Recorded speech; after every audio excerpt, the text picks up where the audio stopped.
Hi, I'm Andrew Wasson. Thanks for joining me for my weekly guitar blog.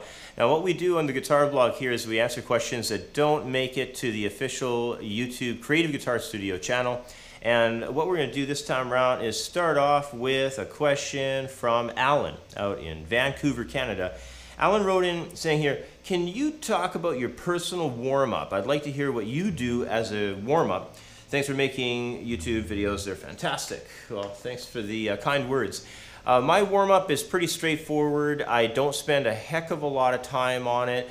Basically, I try to vary it through the days of the week. The main thing that I always tend to start off with actually is a crossover exercise. I'm just going to go off of the 3rd fret here and show you what I mean. I'm going to go 3rd fret on the 6th string to the 5th string at the 4th fret, over back to the 6th string again at the 5th fret, and then back again to the 5th string at the 6th fret. So it's kind of a crossover idea. It helps me warm up on my alternate picking, and I just basically work on that vertically across the neck. And then I'll shift positions. I'll go position by position, reversing, coming this time when I do the descending fashion. I come from the high strings with my pinky.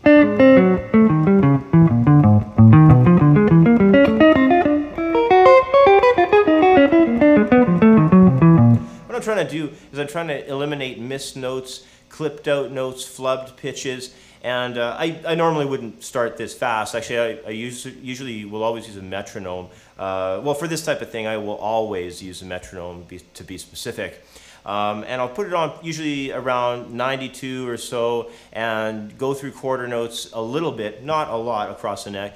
But then the next thing I'll move into is probably an 8th note feel, bumping it up again to 8th note triplets, and then 16th notes, and then 16th note triplets. So I'll usually keep the metronome setting at one set tempo, and then I actually go and change the duration of note underneath that. And I do that with quite a few things. You know, I'll sometimes do different patterns. You know, I might go through something like 1, 4, 2, 3 on the same string. I could also, you know, see myself just doing the 1, 2, 3, 4, sort of the standard run-of-the-mill exercise routine. So I do this stuff a lot. It just helps, you know, get the coordination together between left and right hands. It's just sort of, to me, it's sort of an old concept of just playing notes all over the fretboard to warm up. So you could use these types of non-musical examples, or you could use scales. You know, that's also a really good warm-up too. You could pick a key, like maybe G major, let's say. Do G major scales along every position. Do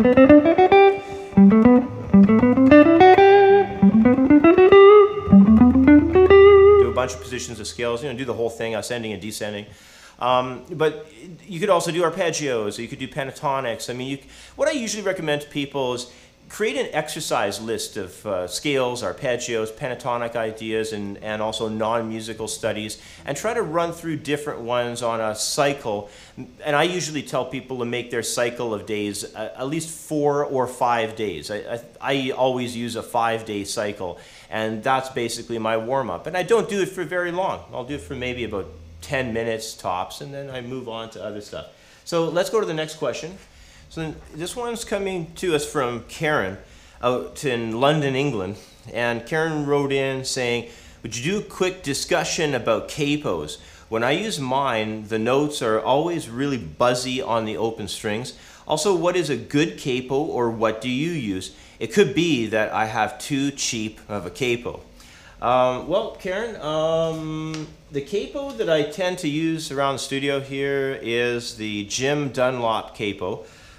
These capos, as far as I know, they come in 3 different types.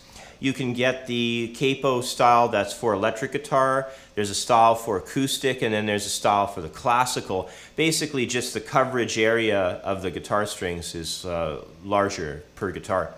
I always buy the acoustic style myself, but you got to realize I buy these because they're very efficient and they're very inexpensive, because a lot of times I just got bad luck with these things. I lose them. You know, I'll go take them to a gig. You know, I only maybe might have 1 or 2 songs perhaps that have the capo on it. Then I put it down. You know, I can remember clearly losing one last summer because I was at I was playing at a function, and there was a large window with a huge windowsill next to me, and I remember putting a bunch of my junk on it, and then all of a sudden, you know, at the end of the day when I was packing up, I remember seeing my capo on that window ledge, and I got distracted somehow or another, and then I packed up my other stuff and packed up my gear, and I left, and I forgot the capo, you know, sitting on the windowsill. So I mean, I lose these things.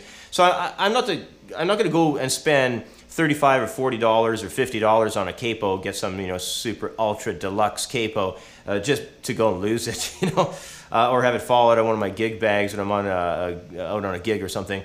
So I just buy these, you know, they're about 15 or 16 bucks, you know, around where I live, and they're really efficient. They work great.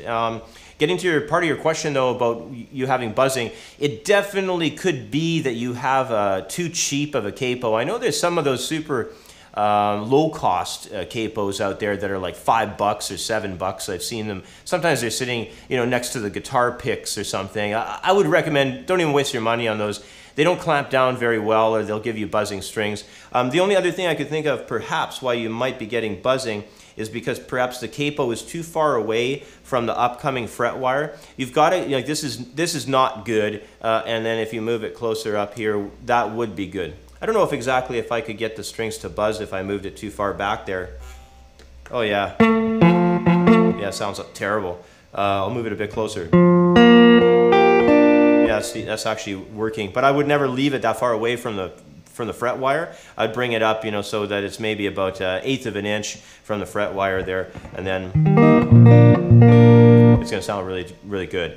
So anyway, that's my quick rundown of capos. A pretty simple device, and my recommendation, especially if you're doing a lot of gigs and so forth, you may lose them, so don't blow the budget on the ultra super deluxe capos. Just stick with the basic ones. I in particular quite like these Jim Dunlops. I'll put a link in the description box of the video so that you can go check those out. Maybe I'll try and find one on Amazon or something. Okay, so let's head over to the next question. Now this one's coming to us from James, James K to be specific, out in Arizona. Now James wrote in here saying, I have 2 questions. One is, how come I can't play A major scale over the progression of A major to E major to B major? My old guitar teacher always said that the first chord of a progression is the key, but A major doesn't work. The other question is, what are inverted chord progressions? Okay, well, let's just sort of hold it right there. Let's talk about your progression. So the progression that James wrote in with is A major to E major to B major.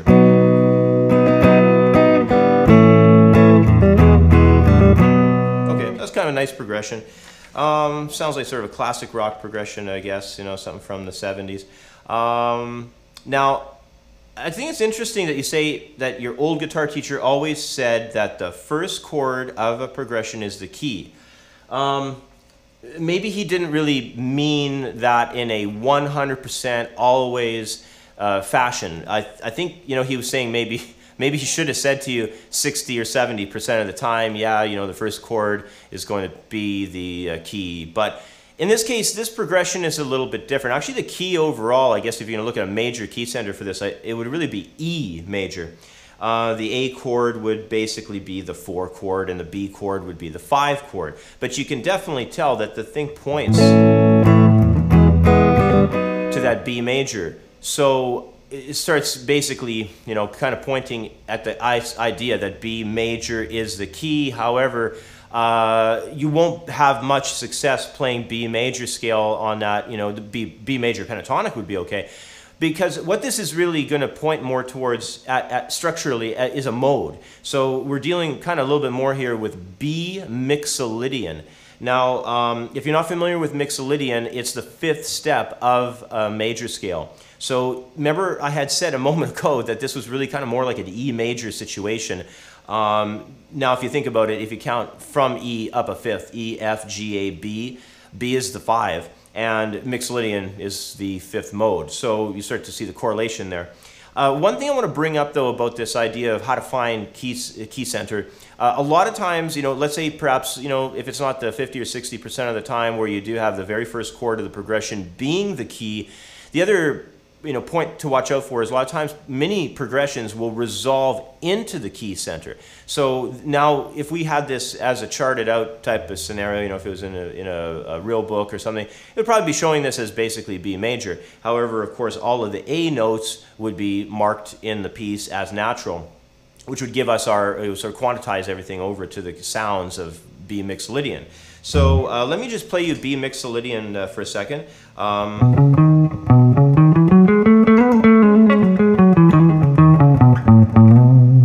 Now I'm going to play that progression a little bit again.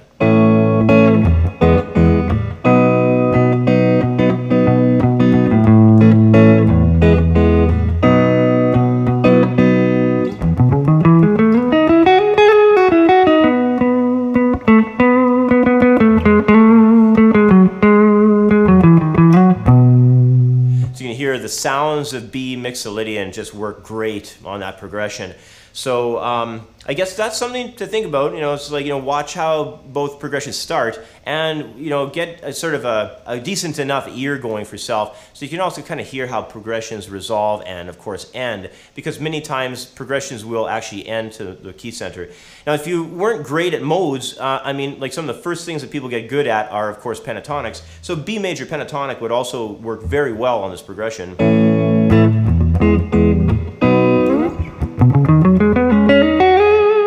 Here works good, eh?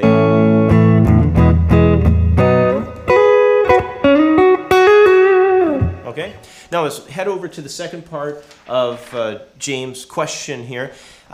The other question I have is, what are inverted chord progressions? Does this mean that you have to play the chords backwards?